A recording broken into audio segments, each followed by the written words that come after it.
Hello and welcome everybody from Bonn, from Germany. I will present you the sightseeing attractions of this city, the birthplace of Ludwig van Beethoven. Well, we can call it a smaller city if we consider the context of Germany, where a lot of big cities can be found, but actually it's not tiny at all.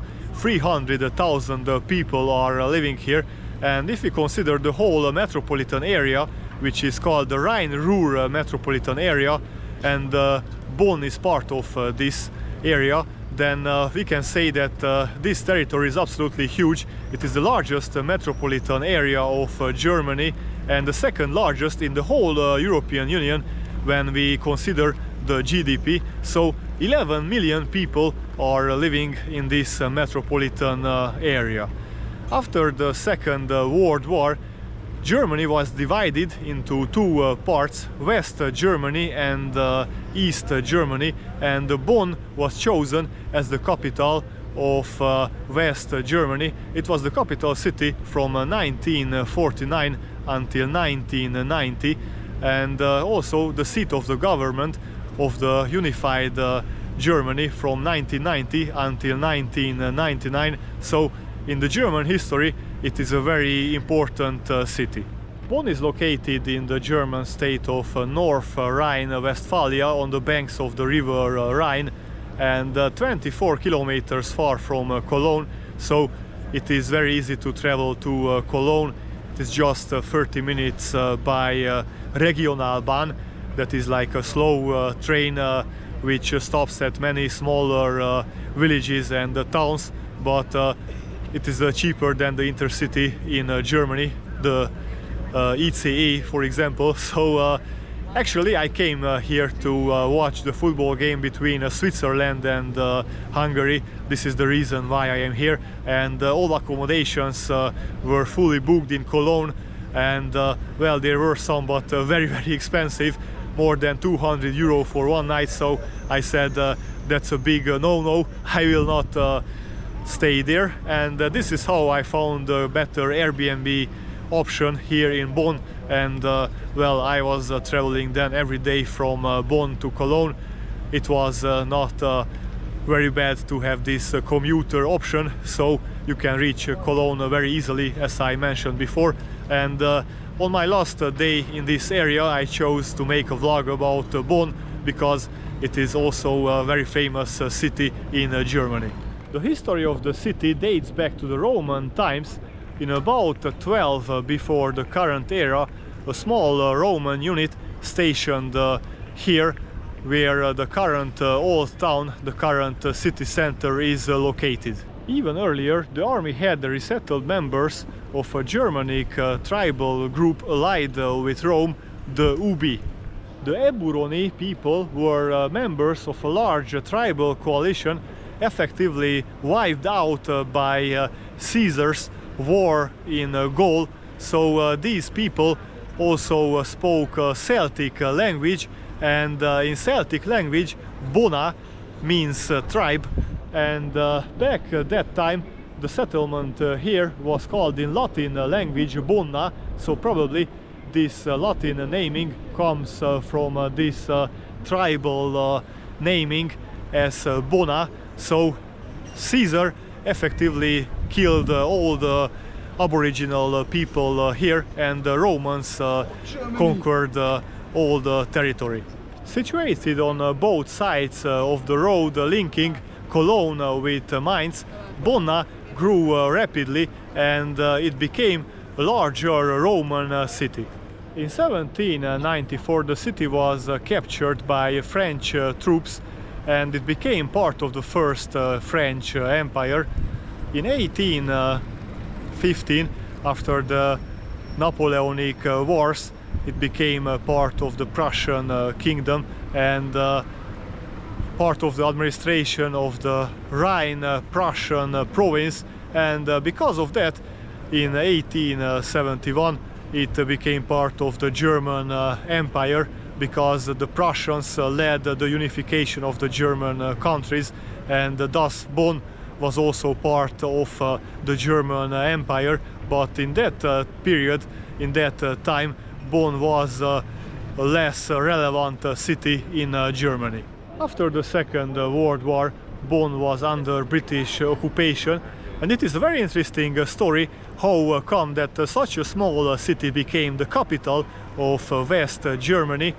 Konrad Adenauer was the first chancellor of West Germany, and he was a former mayor of Cologne, and he born in this area, and he stated that it is better to name Bonn as temporary capital of West Germany, and intend to name Berlin as the permanent capital of the unified Germany later, because if they name Hamburg or Frankfurt as capital of West Germany, then probably they also became the permanent capital later, and less effort will be made to unify the two Germanys, West and East. So this is how he was thinking, and even though Frankfurt had the infrastructure to become a capital, suddenly, immediately, they choose to invest 90 million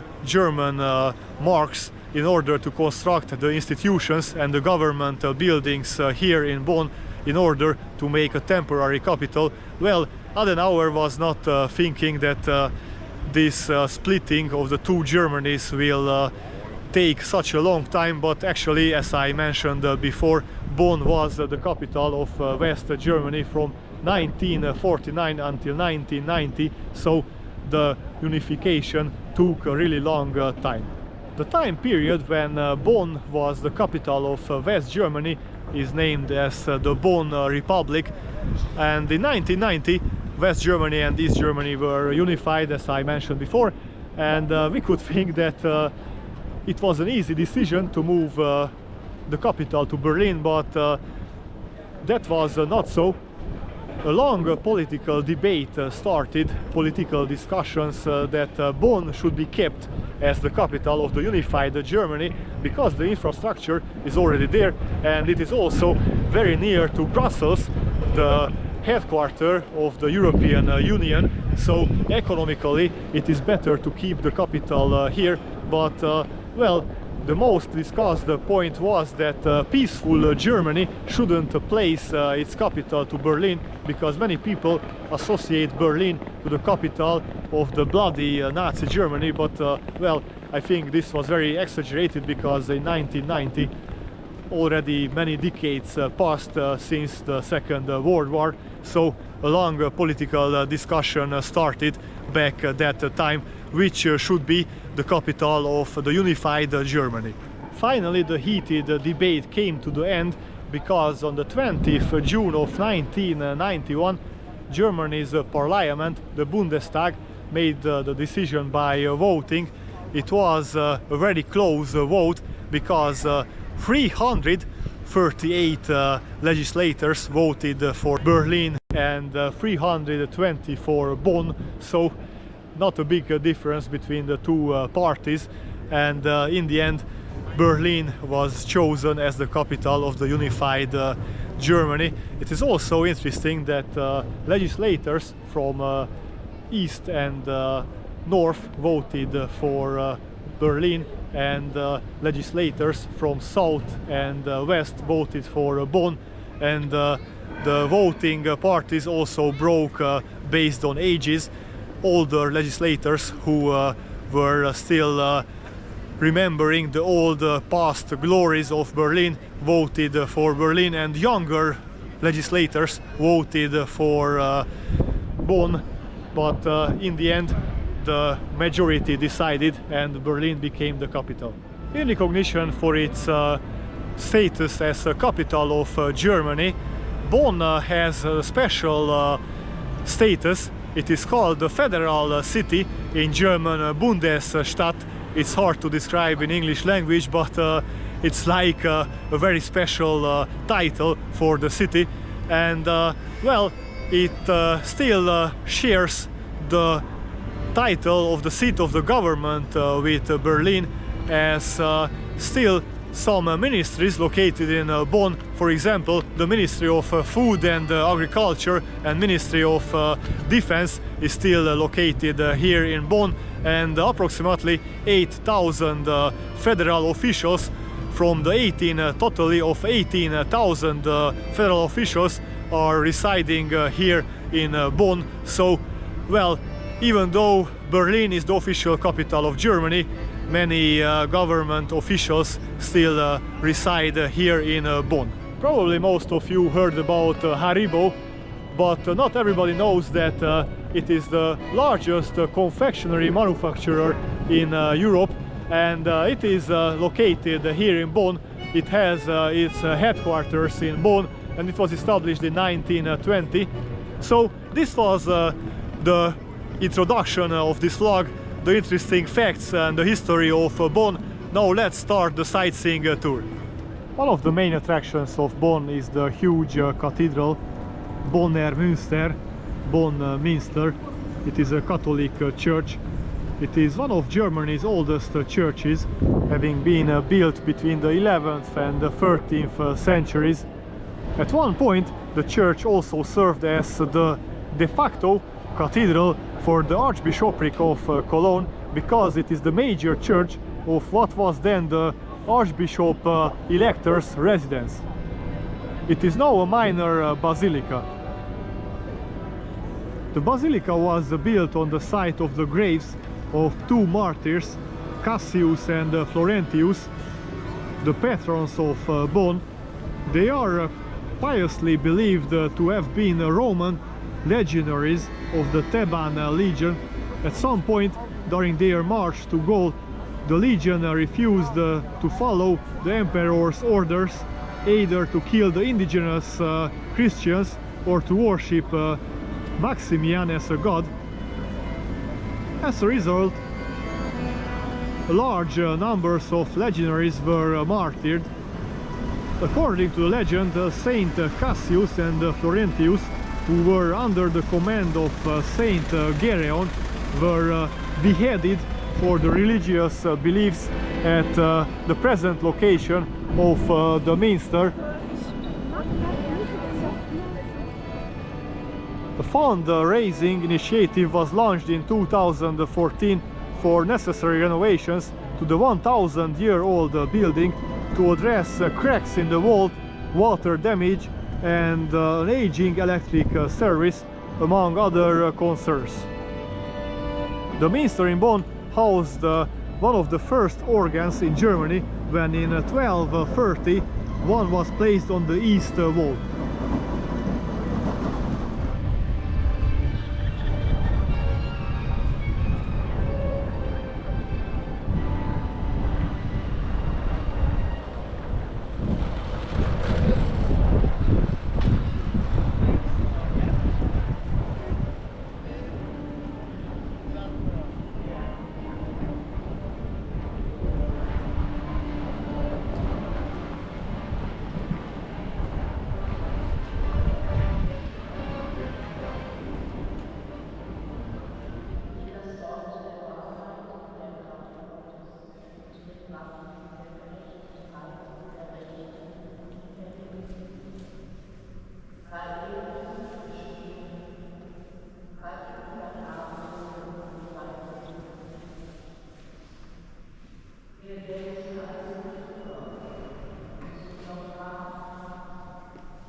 ein bisschen konnte ich auch noch ein bisschen.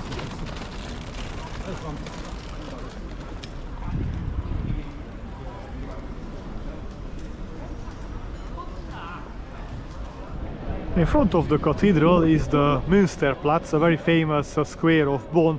From the medieval ages until today, this Münster square in the center of Bonn has been a lively place. It is one of the largest free squares in Bonn. The other two are Peace Square, Friedensplatz, and Bonn Market Square, Marktplatz. Münster Square is famous for its spectacular Christmas market in November and December. On the northwest side of the square is the old post office dating from 1753. You can see it behind. Many shops and cafes line the square, so locals and tourists come here to chill. And beside of Christmas market, the Münster Square hosts various festivals, craft shows, fairs and rallies. There is also a tourist information office close to the old post office. And here we can find a bronze sculpture of Ludwig van Beethoven. He was born here in Bonn. So this Beethoven monument is a large bronze statue of the composer. It was unveiled on the 12th August of 1845 in honor of the 75th anniversary of the composer's birth. The official unveiling of the Beethoven monument was to be the high point of a 3-day Beethoven festival. The statue was created by Ernst Julius Henel.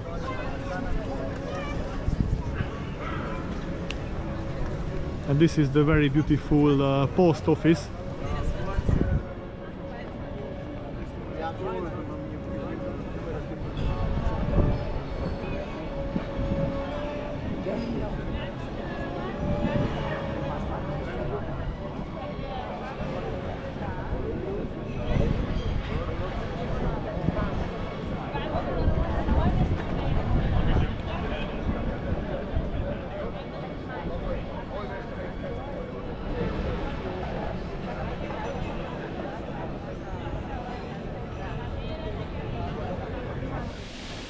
The original Sterntor, which means star gate, in Bonn was built around 1244 at the end of the Sternstrasse, the Star Street, and it was part of the medieval city fortifications.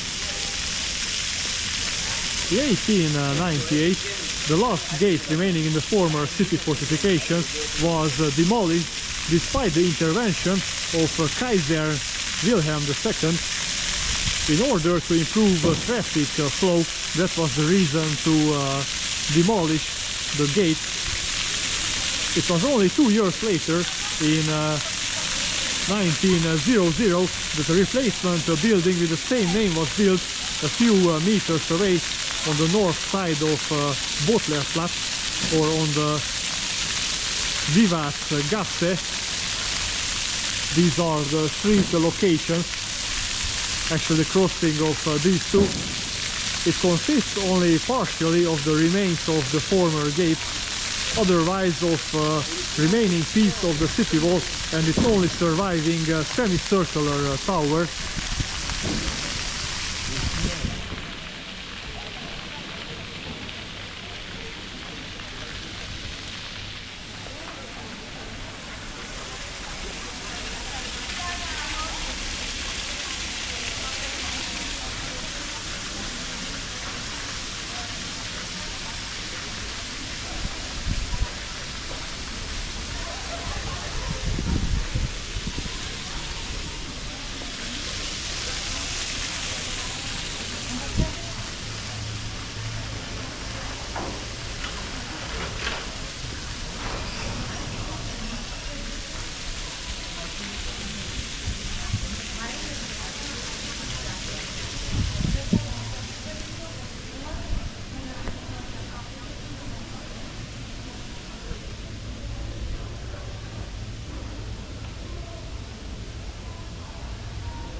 This absolutely beautiful building is the old city hall of Bonn Altes Rathaus.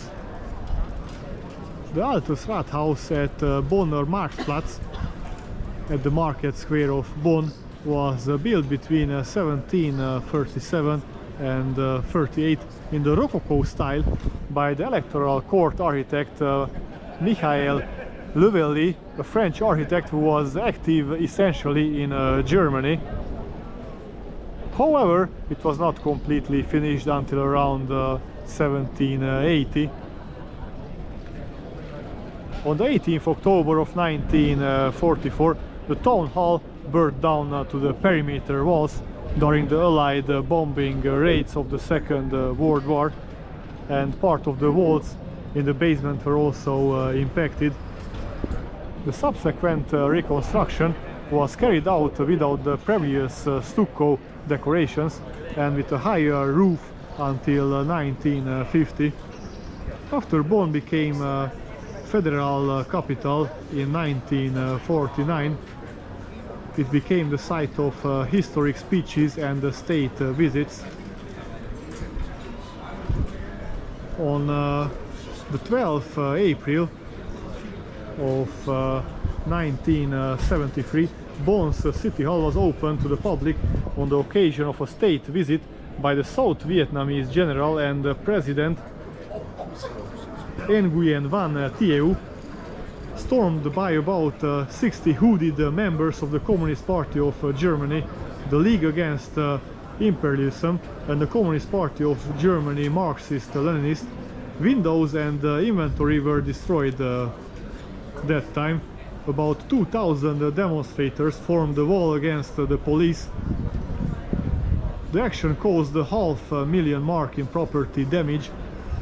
If you don't know who was Nguyen Van Thieu, I will link now my historical vlog from Vietnam about the Vietnamese War.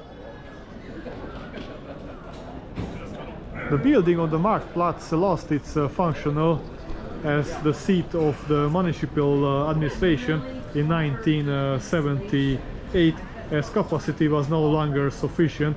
However, it continues to be used by the city of Bonn as a representation object.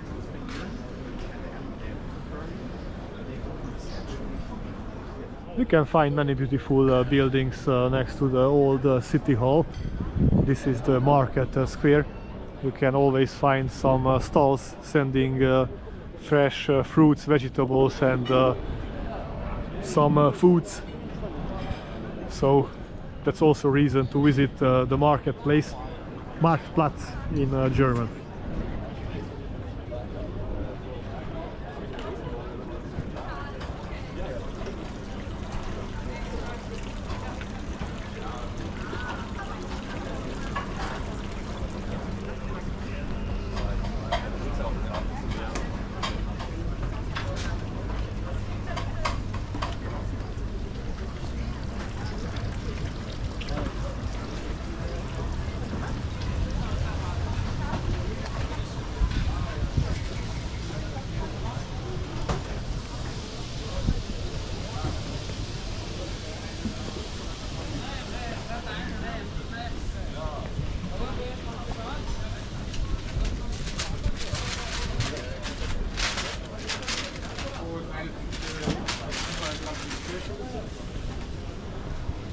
Müşteri vardı, sigara için gelmişti. Dedim git gelesen işbirlik gelesen bile diye. Var dedi, var. Bir ay yok dedi. Baktı dedim sigara yok. Sekte, sigara vermem biraz. Ama bu eşek gibi de öyle, burada biz kart çekeyim. Kart çekemiyor müşteri de bakayım, böyle bir marka bakayım. Dedim sekte, dedim sigara yok.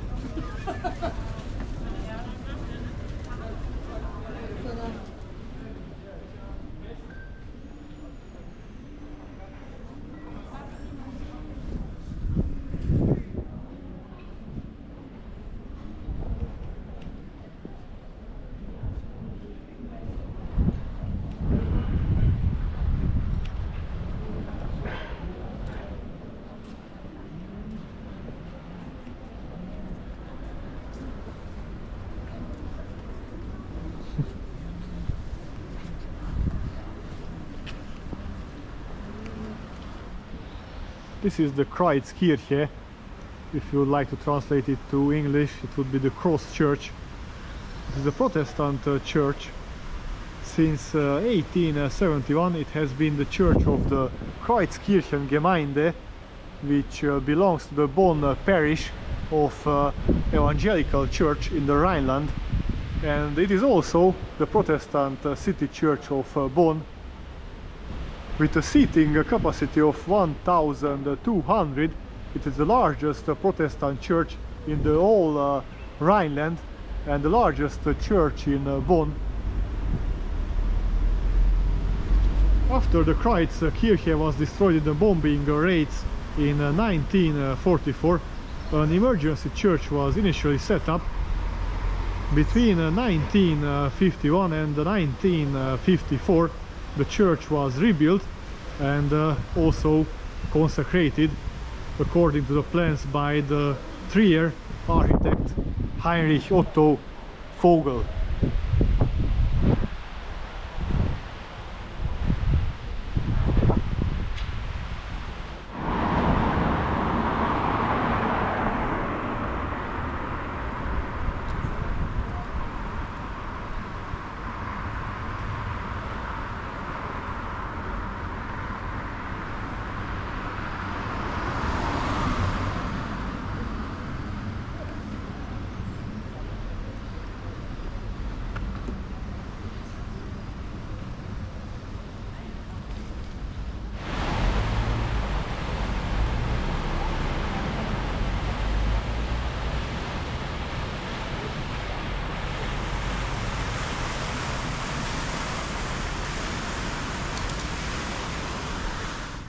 Poppelsdorf Palace, in German Poppelsdorfer Schloss, is a Baroque building in the Poppelsdorf district of Bonn. It is now part of the University of Bonn. The design of a new structure to replace the old ruined castle of Poppelsdorf commenced in 1715 at the request of the owner Joseph Clemens, Archbishop Elector of Cologne, who engaged the French architect Robert de Cotte. Clemens wanted a Maison de Plaisance, Lust Schloss. It's like a palace where he can relax. In 1818, under Prussian rule, the palace and the nearby park became part of the University of Bonn. In 1944, the palace was heavily damaged by an Allied air attack. It has been rebuilt in a much simpler appearance from 1955. The university's Mineralogical Museum is one of the oldest museums in the Rhineland. It is located in this Baroque Poppelsdorf castle.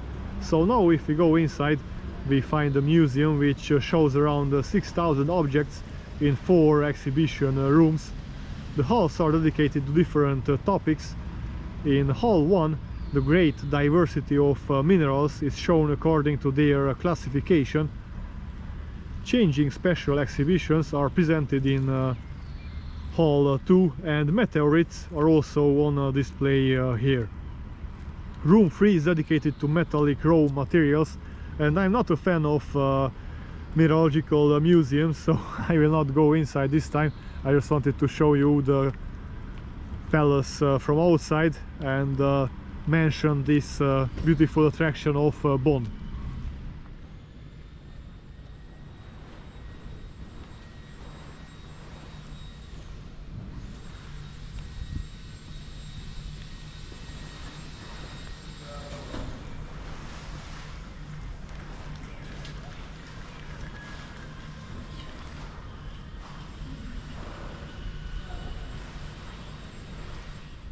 And next to the Poppelsdorf Palace we can find the main entrance to the Botanical Garden of Bonn, which also belongs to the University of Bonn.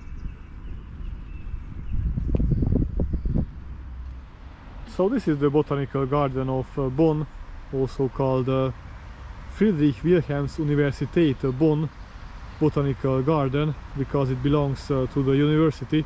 It is 6.5 hectares. and additional 3 hectares are private, so cannot walk through the whole garden, but 6.5 hectares are open to the public. So this botanical garden arboretum is maintained by the University of Bonn. The gardens were originally castle grounds for the Archbishop of Cologne, dating to about 1340, which circa 1650 were fashioned into a Renaissance garden. In 1720 the site was reworked as a Baroque garden, setting the basic structure of today's garden with the Rococo Poppelsdorf Palace, completed in 1746 by Archbishop Clemens August.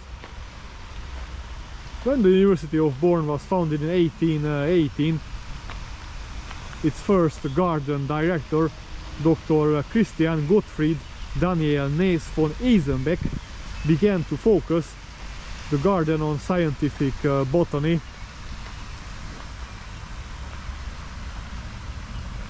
It was utterly destroyed in World War II.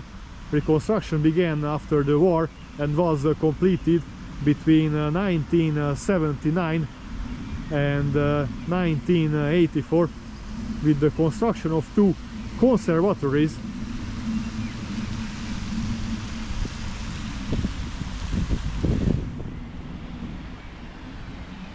Today the garden cultivates about 8,000 plant species, ranging from endangered local species from the Rhineland, such as ladies' slipper orchids, to protect species such as Sophora toromiro from Easter Island. So you can find here many interesting vegetations. And because of the heavy rain, this fountain is sprinkling water also on the road. Dreierwege, ja. Genau. Das war jetzt auch eine super witzige Sache.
This bastion is the old customs in Bonn, former bastion of Bonn's city fortifications, also known as the Epiphany.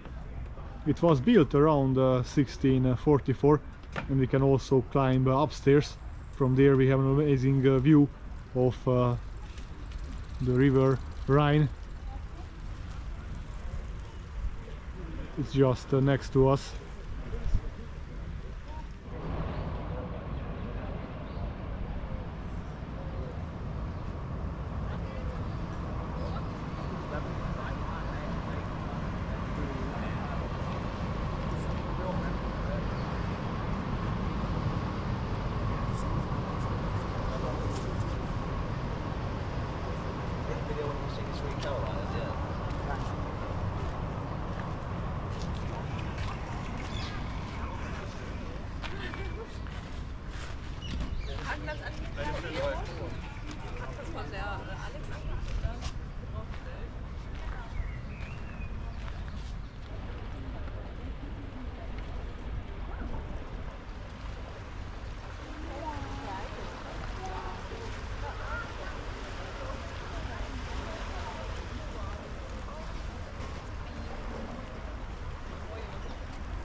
This is the house where Ludwig van Beethoven was born on the 17th December 1770.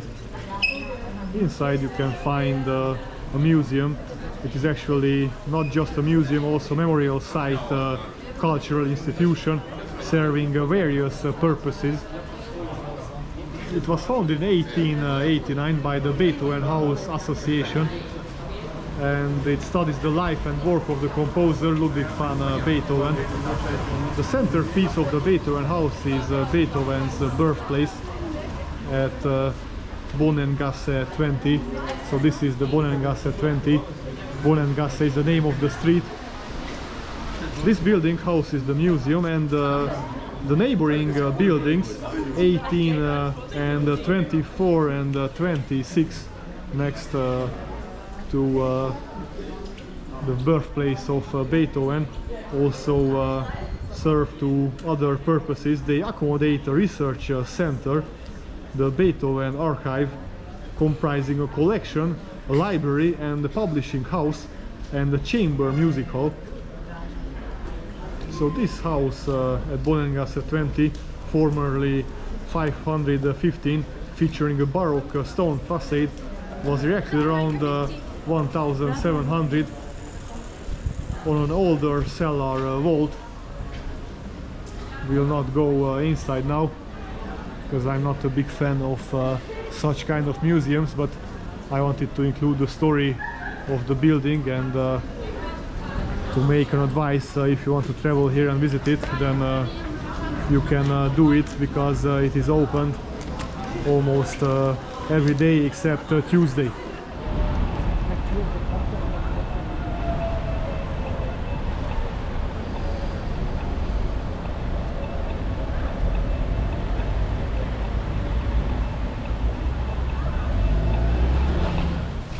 This is the Stiftskirche, a collegiate church, which is a Roman Catholic parish church that bears the name of Saint Johann the Baptist and Peter, locally also called the Kule Cathedral.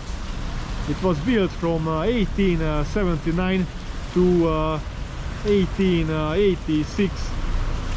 In the Second World War it was heavily damaged, but the restorations took place until 1973. Now it is unfortunately closed, so we cannot go inside, and there is no information about the entrance, so actually it is not known when we can visit it.